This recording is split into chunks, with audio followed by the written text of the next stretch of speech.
Bismillahirrahmanirrahim. Menangis. Assalamualaikum Mas Tati Tiwa ngaji semuanya. Perkenalkan saya Keti. Ini nama samaran karena saya suka kucing. Hehehe. Felix juga cocok untuk kucing.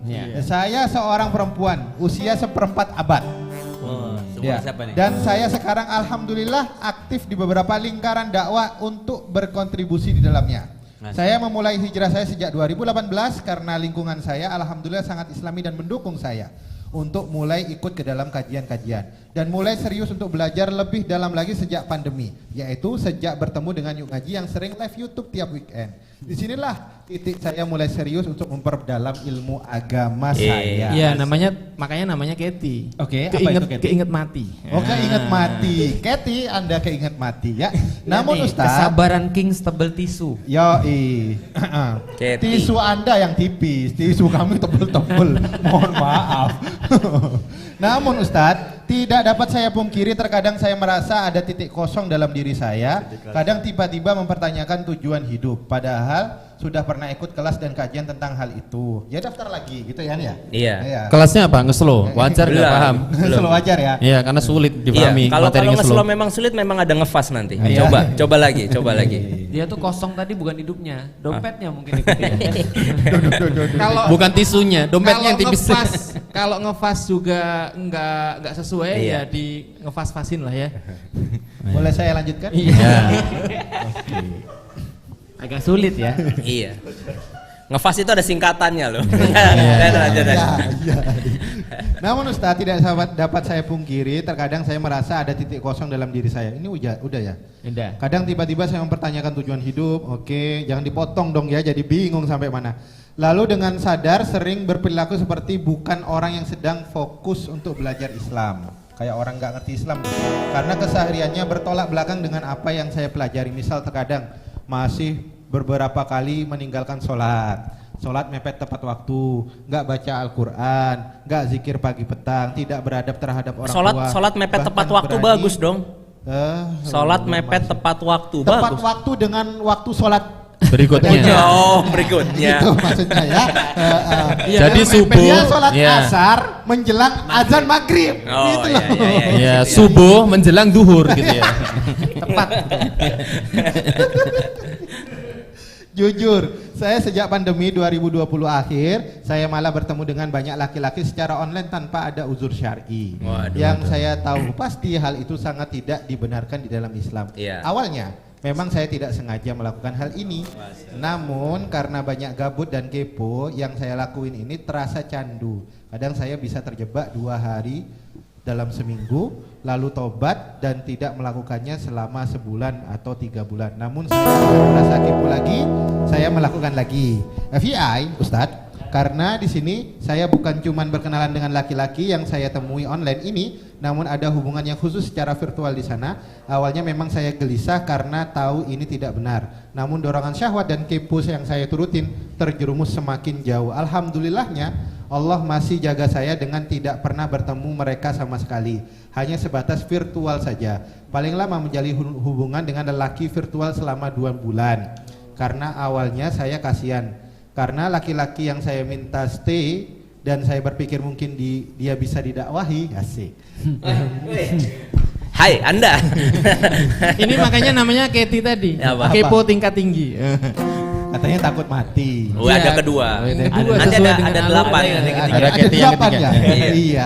Bahkan dulu sempat saya suruh dia ikut roadshow-nya Yuk Ngaji yang di kota X dengan harapan bisa mulai ikut mengaji seperti saya.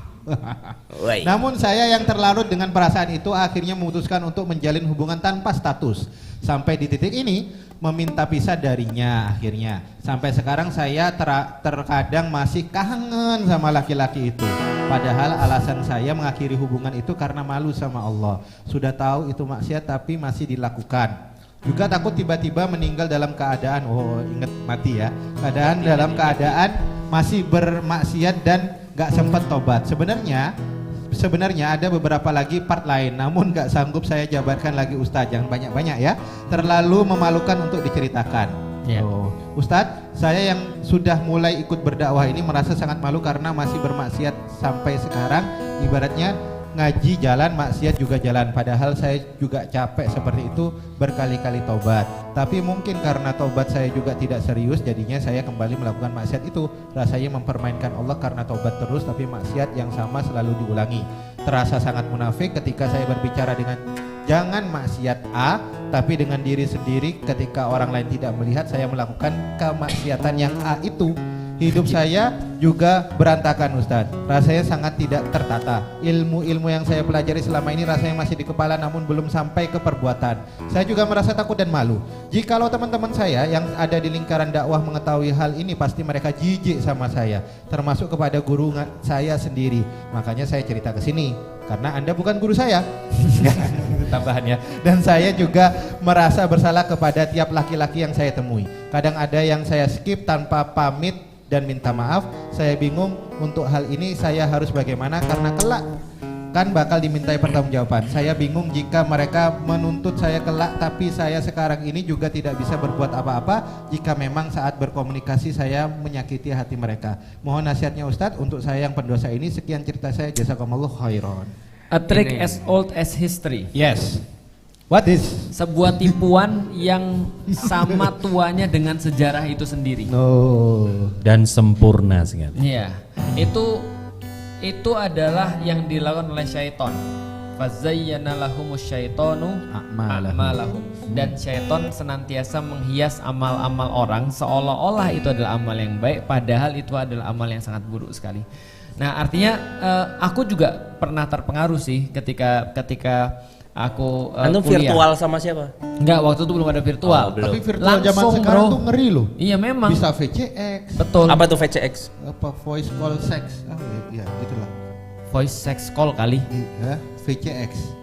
VCX kan? VCX. Motor itu kan. Itu Honda VCX. Terus seksnya di Itu mana? orang Sunda baca VCX. Terus seksnya di mana? Nggak ada S-nya. Enggak ada S-nya. VCX, virtual call X. X-nya apa? Extraordinary. Extraordinary. Iya. Gimana sih? VC begituan lah pokoknya. VCS Ya. kali. VCS Jadi mungkin ya. dulu tuh ada cewek yang terus bilang, kalau aku dijelasin VCS. sama kamu aku tuh ngerti, kalau aku dijelasin orang lain aku tuh nggak ngerti. Misalnya, jadi aku tuh mau ngajinya sama kamu aja. Aku bilang lah, kalau kamu ngaji sama kan nggak bisa, kamu kan cewek, aku kan cowok ya. Tapi kan harusnya kan bisa, ini kan demi kebaikan dan segala macam. Nanti aku ajak temanku deh satu lagi. Oke. Begitu aku ngomong sama ustadku, dia bilang nggak boleh, nggak ada. Kenapa? Ustadku bilang sederhana, kamu dakwain dia, belum tentu dia jadi Islami. Kamu yang sudah pasti akan maksiat. Oh iya, Ustaz Felix dulu adalah Kenti. Iya, dulu aku juga kejadian seperti, dan sampai sekarang kejadian-kejadian itu terus akan muncul. Pilihan-pilihan yang seolah-olah itu adalah sesuatu yang baik, padahal itu adalah sesuatu yang tidak. Iya, jadi ada pembenaran Islam. Coba lihat ya, dalamnya. apa yang terjadi ketika aku pernah ketemu dengan satu orang laki-laki yang selingkuh. Ketemu laki-laki yang selingkuh. Dia bilang gini, karena aku tidak menemukan kepuasan di rumah, boleh dong aku keluar. Jadi pembenaran itu selalu ada. Betul, pembenaran selalu, daripada aku apa-apain istriku. Iya. Daripada aku paksa-paksa istriku gak ridho. Betul, daripada aku gak nafkahi anakku dan segala dalam rumah tangga. Betul, dan segala macam. Nah, ini banyak sekali pembenaran. Maksiat semua perlu pembenaran. Makanya yang diberikan syaitan tuh pembenaran atas maksiat. Gitu kan ya. Kenapa kamu nggak mau sujud kepada Adam? Loh, kenapa aku harus sujud pada Adam? Iya, kan Adam dari tanah. Betul. Pembenaran. Tapi ada iblis lagi zaman sekarang ngomongnya begini. Iblis itu kenapa nggak mau sujud kepada Adam? Karena dia tauhidnya murni. Dia hanya mau bersujud kepada Allah. Wah, masya Allah, bagus banget kalimatnya. Makanya. Berarti Allah memerintahkan iblis untuk menyalahi tauhidnya. Iya, itu dia. Maka itu aku bilang, ujian dari Allah. Ujian, teka-teki kayaknya. Kayak gitu-gitu. Berarti perintah Allah adalah ujian untuk dia. Nanti pada akhirnya yang masuk surga iblis, yang masuk neraka Adam. Ini kalau ditarik usul berarti di dalam Al-Quran kita harus memilah mana perintah Allah yang ini merupakan ujian, jangan-jangan. Mana yang Allah pura-pura itu perintah kita. Kayak gini-gini nih, makanya Allah maha penipu ya jadinya ya. Betul. Makanya kita kasih tahu pada mereka bahwasanya yang dijadikan oleh iblis itu pada kita tuh narasi. Nah, cuman kita balik lagi ya. Itu kenapa aku bilang trick as old as history, karena sampai terakhir kemudian dia masih memberitahu, oh aku nggak enak banget sama cowok. Yang ketika dia itu aku pamit, aku tinggalin, aku nggak pamit, aku skip, aku nggak pamit dan segala macam. Aku bilang gini, suatu waktu ada orang yang cerita sama aku gini, Ustadz, kalau seandainya kita memutuskan pacar kita, apakah itu tidak memutuskan tali silaturahim? Gimana kalau dia masuk neraka ya kalau? Iya, gimana kalau dia nggak ridho? Ya? Gimana kalau dia sedih misalnya dan segala macam. Aku kasih tahu, kamu itu ketika mau bermaksiat nggak minta izin dulu sama Allah, gitu kan ya? Kenapa kamu pas melakukan ketaatan sama Allah kamu minta izin sama dia? Itu maksudnya. Itu adalah bahaya in the first place, gitu maksudnya. Itu dari awal itu sudah problem. Dan ketika kita sudah tahu itu problem, itu harusnya tidak terjadi, gitu maksudnya. Kalau itu tidak terjadi, berarti kita tidak harusnya menyesali sesuatu yang tidak terjadi harusnya. Iya. Nah, makanya obatnya apa? Obatnya cuma satu, berjamaah. Berarti ini belajar tapi belum berjamaah. Jadi dia belajar, masih sendirian. Aku terakhir kali ngisi halqoh, aku bilang sama orang-orang halqoh, aku bilang gini, iman itu ternyata sangat-sangat rapuh sekali. Sangat-sangat rapuh sekali. Andaikan ya kita lihat orang-orang barat itu punya syariat, kan kata Mas Husain selalu bilang kan kita ada 3 pengaman ya. Pengaman pertama adalah akidah, pengaman kedua adalah syariat, ukhuwah, yang ketiga baru syariat. Oh ya. Andaikan orang kafir yang nggak punya iman, hidupnya di dalam syariat Islam dan di dalam masyarakat yang punya ukhuwah Islam, nggak ada kesempatan. Pasti dia akan menjadi lebih islami daripada orang-orang yang punya akidah Islam tapi tidak punya ukhuwah Islam dan tidak punya penerapan syariat Islam. Contoh, banyak orang-orang kafir yang jadi ahli fikih ketika di dalam sistem yang menerapkan Islam. Dia bahas tentang fikih loh. Aneh nggak sih ada orang kafir diskusi, tidak berakidah Islam tapi bukan diskusi, kitab fikih dia tulis. Oh, misionaris itu. Bukan, orang-orang di Spanyol itu ketika dikuasai sama Islam, mereka nulis kitab fikih khusus untuk mereka. Jadi bagaimana ketika kita ini sebagai seorang yang bukan muslim, fikih apa yang betul. Jadi bagi sistem orang muslim, dia nulis dengan ikhlas gitu maksudnya. Ada banyak kitab-kitab fikih yang ditulis oleh orang-orang yang bukan muslim gitu maksudnya. Bagus dong. Dan itu pakai bahasa dia. Arab. Padahal mereka tidak berakidah, tapi mereka mau taat dengan aturan. Mereka mau hidup dalam tanda kutip baik gitu maksudnya, karena dia hidup dalam aturan Islam yang pasti akan menjadikan orang baik. Tapi nggak seperti sekarang orang-orang muslim berakidah tapi tidak dalam ukhuwah dan syariat Islam. Oke. Jadi iman tuh lemah sebenarnya. Ini buktinya salah satunya. Makanya itulah penting hidup berjamaah. Kontrol sosial itu lebih penting daripada sebuah ya tadi keimanan, apalagi keimanan level kita, kecuali kalau kita keimanan level Yusuf. Gitu kan, ngelihat cewek cantik gitu kan ya, di depan dia langsung menantang, dia bilang tidak, saya takut Allah. Coba kalau kita padahal bisa lakuin dulu baru sholat tobat. Betul. Nah itu kalau pembenaran versi tadi. Iya. Kalau versi kita kan bukan lagi dilihat robeknya di depan atau robeknya di belakang. Iya. Udah buka duluan. Karena baju kita nggak robek. Lepas duluan ya. Baju gak robek tapi kok nggak ada di badan. Iya. Itu artinya. Kayaknya kalau antum lah yang merobek. Iya. Bahaya ya jadi ya. Nah artinya iman itu lemah, terutama dalam sistem seperti sekarang. Jadi tidak cukup bagi dia hanya misalnya contohnya kayak kita kan ngajarin ya tentang bagaimana jalan menuju keimanan yang benar, jalan menuju keimanan yang bertanggung jawab, produktif. Tapi nggak cukup karena somehow kita perlu teman-teman yang ngingetin kita. Besok pagi materinya 10 benteng zina. Lah, gitu. Nah, ayo. Makanya yang kedua itu ada di Ngeslo nggak yang tadi? Ada. Tapi di Ki lebih bagus. Kok tumben? Tapi Solo lebih mahal. Jadi artinya yang pertama kita perlu lakukan adalah kita sangat mengerti karena kita juga nggak bebas daripada maksiat. Aku kalau aku ngikutin apa yang mbaknya lakukan ini, aku akan terjebak pada hal yang sama. Aku yakin 100%. Contoh ya, kalau aku mulai main game online lagi nih misalnya, lalu aku hide siapa diriku misalnya, itu pasti aku terjebak pada sesuatu yang sama lagi. Aku bikin lagi video call dengan orang-orang misalnya yang ini misalnya, oke, kita video call jamaah, ada yang Ustadz curhat dong Ustadz, ya udah kita video call berdua aja. Aku pasti terjebak hal yang sama, mesti, nggak usah diragukan. Apalagi banyak kan bikin anonim akun, bikin second akun gitu. Betul. Jadi yang nama kita yang asli ini baik-baik. Nah nanti yang second akun, yang anonim akun ini dipakai buat begitu-begitu tadi. Iya. Kalau aku video call ya sama orang, apalagi manusia cewek terus tiba-tiba bening misalnya, ya udah pasti kena juga. Wah, Makanya transparan jangan- dia. Iya, bening. Makanya jangan dicoba. Ubur-ubur. Iya. Iya. Aku makanya selesai Naruto itu, even 1 episode Boruto pun nggak aku tonton. Iya. Karena aku Kenapa? tahu kalau itu Kado ya? start dari 1 lagi itu Mesti kena lagi. udah Aku ratusan. nonton Boruto dan gak lanjut, jelek. Ya berarti antum nggak terlalu wibu lah. Jelek Boruto itu. Iya tahu, cuma kayak One Piece lah. Nggak Aku tuh nggak layak. nonton sama sekali. Karena kalau udah 1 episode, 2 episode aku tonton buyar. Ya walaupun itu nggak dosa ya, tapi ini kan dosa lebih edik ya. Enggak, maksudnya Antum menceritakan nyamain bahwa One Piece sama dosa. bukan loh, menyamakan bahwasanya adiksi itu bentuknya kayak spiral. Iya. Jadi semakin lama kita masuk, semakin dalam, semakin dalam, Iya. semakin Nggak Nggak dalam. mungkin dari perkara besar, pasti Oke. dari perkara kecil. Sebagai pakar sosial yang pentingnya berjamaah ini bagaimana?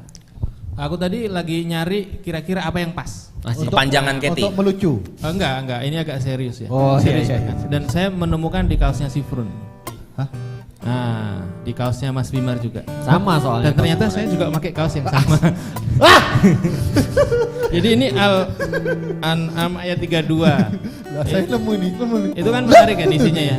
Ini di sini tulisannya tulisan Jepang ini ya. Iya. Wa mal hayatud dunya Iya. Illa Mata. Mataul gurur. Ila la'ibu walahun. laibun Walahun. ya kan. Kemudian dilanjutkan wadarul akhirah khairul lil ladzina yattaqun. Oke. Afala yaqilun gitu kan. Nah, ini sebenarnya ada satu benang merah kalau saya tadi bandingkan dengan kisahnya Keti tadi ya. Keti. Jadi pertama adalah kita bicara bahwa kehidupan dunia ini adalah laibun. Oke. Laibun itu kan permainan, games. Games itu kan secara teoritik kan ada 4P di situ. Pertama adalah pemain, Pemain. player. Permainan. Yang kedua adalah peraturan. Peraturan. Poin. Yang ketiga adalah benar Permainan. poin. Poin. Payoff. Ya payoff, Payoff. poin. Payoff itu poin. Pendapatan penghasilan bisa. Iya. Yang keempat ini adalah Pengorbanan. Pengorbanan. pola strategi. PS Gak ada yang bener ya dari Iya, tadi. Jadi iya. namanya game itu pasti ada 4 hal ini. Pertama ada pemainnya nih. Ada Iya. pemainnya. Yang kedua ada tata aturannya. Ya, ada aturannya. Dan yang ketiga adalah Ada apa skornya. yang ingin didapatkan dari Oke. games. Dan yang keempat, untuk mencapai sesuatu yang didapatkan Pakai orang harus strategi. pola strategi kan. Ada Sebenarnya pola itu dibikin strategi aja, Hah? nggak usah dikasih pola. Pola itu cuma biar PPPP tadi dia tuh. memang biar Emang mudah gitu. diingat. Ya nggak usah Malah pola. orang dari tadi Apa? lupa. Penstrategi. Bisa penstrategi. Penstrategi. Bisa pakai formasi. Ya, formasi. Ya, formasi. Ya. Jadi kehidupan Perilaku, itu perilaku. secara sederhana Ya, pola kayak tadi aja. itu ada 4 Pentaktisan. tentang permainan. Cuman di bagian kedua itu bahwa kita orientasinya kan harus akhirat. Wadarul akhirah khairul lil ladzina yattaqun. Nah, Apa mas? finalnya payoff terbesar yang harus kita dapatkan ini kan Takut akhirat. berarti. Dan untuk mencapai itu Takut. harus bertakwa. Oh. Dan ini bisa didapatkan dari proses memilih sesuatu yang benar dan meninggalkan sesuatu yang salah. Di akhirnya Allah mengatakan afala Takilun. yaqilun gitu. Apakah Kamu nggak mikir. nggak mikir gitu. Mana Jadi- otakmu? Nah, jadi untuk melakukan ini semua kita menggunakan akal kita. Mudah-mudahan menjawab ya. Iya, Ya, mudah-mudahan jadi menjawab. gampang gini ya. Semua di ruangan ini ya ditaruh dengan apa yang dia lakukan. Itu Dia hasilnya masuk. sama. Iya. Itu hasilnya sama. Jadi jangan apa ya? Jangan merasa bahwa dia itu kayak Kuat. kok itu aku. Kok aku lemah. Kita juga Iya, dikasih kayak sama. gitu, sama Cari hasilnya. lingkungan yang baik. Tapi Nah. dia sudah ada niatan baik loh dia. setiap Betul, melakukan makanya itu kita kasih tahu. Ingat pengen tobat, Ah, ingat pengen betul. tobat. Kita Boleh saya kasih lanjutkan tahu. yang kelima, masih ada 2 pertanyaan lagi. Jadi Kalau- kesimpulannya, Jangan sampai kesimpulan habis. doang. Kesimpulannya kita itu bukan kuat, tetapi kita menjauh daripada sesuatu yang sudah jelas keterjerumusannya akan kemana gitu. K, kuat. Kuat. Kita. Iya. Uhuah. Iya. A, Akidah. Akidah. T, Tauhid. tamat. itu jadinya kiat, San. Oh iya. Gimana sih itu? Iya,